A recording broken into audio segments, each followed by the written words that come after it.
Yeah, before you go to the cabin, Teresa, I want to add another contract for Ethan to read, but it's in my study, so just relax. All right, Mr. Crane. Oh, it's fate. Did you say something? Yeah, I said that it could be cold up there. Maybe even on the train and in the taxi. Maybe I'll buy a warm scarf before I get on the train. Yeah, well, whatever. You just get those papers up to the cabin, have Ethan sign them, and bring them back here as soon as you can. Oh, ASAP. Yes, sir. Yes. You are a good girl, Teresa. I hear from my wife that you do good work. In our family, work comes first. Oh, yes, Mr. Crane. Nothing is more important. Work is very important to me, too, Mr. Crane. Smart as well as beautiful. That's a deadly combination. I'll go get that contract. Give Ethan a call. Tell him you're on your way. Okay. Yes. Well, I couldn't get Ethan on the phone. I'll try him again later. Well, I am all set to go, Mr. Crane. Is that the contract you'd like me to look over? Yes. Yeah, thanks. I still don't understand why he took off for the cabin so suddenly. My son isn't really a spur-of-the-moment type, so something important must be going on. Well, maybe he just wanted to get away. He should have asked my permission first. By the way, Pilar, you have yourself a great girl here. Thank you, Mr. Crane. This should more than cover your train and cab fare, Teresa. Yeah.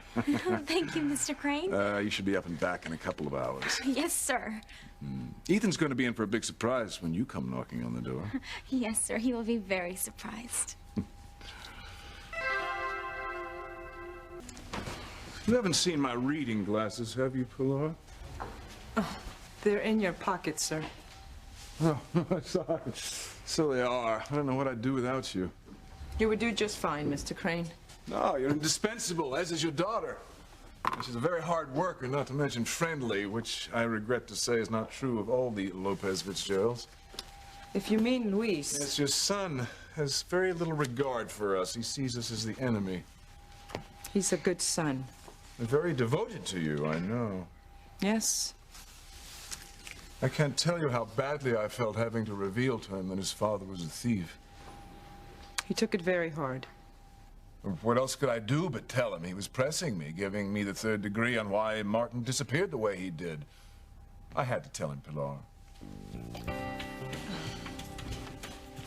Martin's disappearance has weighed very heavily on Luis since he was a boy. My whole family has suffered. The truth can hurt. But when the whole story, the truth of why Martin disappeared comes out, and it will, Mr. Crane, I wonder who will be hurt more, your family or mine. Is it all right if I went home, sir? All right. It's getting late. It's quite all right. You've said enough for one day. Good night.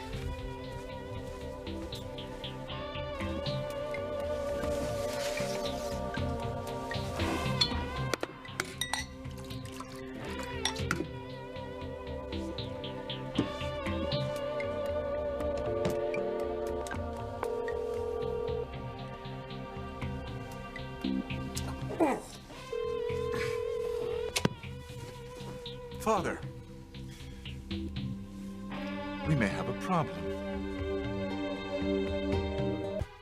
Of course I understand, Father. Why do you think I'm calling? I know we can't have the past coming to light. I will do everything I can to stop it. But fortunately, no one has decided to investigate our little secret in New Mexico.